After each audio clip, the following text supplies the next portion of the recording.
Okay, sa mga walang experience sa relationships, serious relationships, at ang tanging experience nyo lang ay magka-crush, magkaroon ng situationship talking stage, I got you. This video is for you. Sabi niya kasi dito, I want an advice as an NBSB girl who came from a situationship. What will I do? I think na-ghost na po ako. Paki-real talk po ako, natatanga na naman kasi. Okay, mga kings and queens, quick thoughts. Let's go. Number 1. Have a standard. Pinaka-importante. Your ideal guy or your ideal girl should be a treatment or different kinds of treatment. Hindi tao. Okay?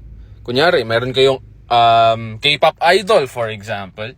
Tapos yun ang gagawin ninyong quote and unquote ideal. So, ibig sabihin, nakabase kayo sa talento ng tao. Nakabase kayo sa itsura ng tao. Mali yun. Mali. Dapat, ang ideal girlfriend, ideal boyfriend na meron kayo sa utak ninyo is the way you want to be treated. Gets? Next, now na meron ka ng standard, naiisip mo na yung klase ng treatment na deserve mo. Okay? Pangatawanan mo yung standard na meron ka. Dapat, you provide what you require. It always goes both ways. Gets mo? Para hindi ka gago. Okay, para hindi ka gago. Okay. Next, learn how to filter out good women and good men from evil women and evil men.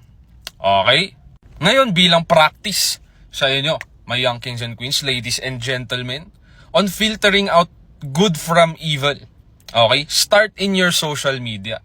Start unfollowing and blocking people in your circle as well as influencers who spreads hatred, especially when it is directly towards a gender.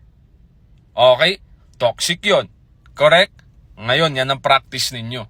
Dapat, pag may mga ganong klase ng mindset, filter out nyo na sila sa sistema ninyo. Because you don't want to be like them and you never want to think like them. Kasi nga, love wins. Diba? Love wins. Ano ba naman? Ngayon, sa mga future na makakausap ninyo, babae man o lalaki, you filter them out by their words and their actions. Paano sila makipag-usap sa inyo at kung ano yung pinapakita nila towards you. Gets? Kailangan, pinaka-importante, nagtutugma ang words and actions.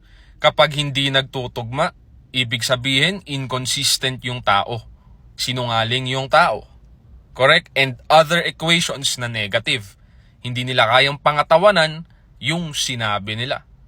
Okay? Next, make sure that the person you are talking with or talking to has the same intentions as you do. Dapat may clarity, umpisa pa lang ng pag-uusap ninyo. Dapat nasagot na sa inyo pareho kung bakit kayo nag-uusap. You like me? I like you. Are you looking for a serious relationship in the future? Yes? No? Dapat yun palang klaro na. Kasi, ladies and gentlemen, hindi masama ang maghanap lang ng casual connection. Ang masama, kung ikaw naghahanap ka ng seryoso tapos yung nakausap mo casual lang. Tapos nagsettle ka kasi gustong-gusto mo yung tao. Mali yun. Kaya umpisa pa lang, kailangan na ng clarity and intention. Gets? Sino magbi-bring up? Ikaw. Kasi responsibilidad mo yung sarili mo. Wala akong pake sa gender mo. Bakla tomboy, butiki baboy, I don't give a fuck. Protektahan mo yung puso mo. Ngayon, dun sa mga magtatanong sa akin na, Moose, don't I come out too strong pag ako nagtanong ng ganon? Wala tayong pakialam kung ano yung dating nila o kung ano yung itsura natin sa pagtatanong. Ang importante na poprotektahan natin yung puso natin. Okay? Ang importante para sa mga taong naghahanap na ng seryosong koneksyon at seryosong relasyon ay may clarity at intention. Kaya magtanong ka. Pag hindi ka nagtanong, ikaw rin mismo yung dahilan kung bakit nalilito ka. Gets mo? Huwag mo isisi sa kausap mo lahat. Kasalanan mo rin yan sa sarili mo. Kaya makinig ka sa akin. Kasi ladies and gentlemen, ang talking stage ay hindi po tumatagal dapat ng 6 months. Hindi po tumatagal dapat ng 1 year, 2 years, 3 years, 4, 5, 6, 7, 8. Kung nanonood kayo ng live ko every Mondays and Tuesdays, makikita yung mga ganong klase ng tao nagtatanong sa comments ko. Okay? Huwag kayong tumulad. Next, Muz, paano kung gustong gusto ko yung tao? Paano kung na-fall na ako dun sa tao? Tapos siya, hindi ganun yung feelings niya sa akin.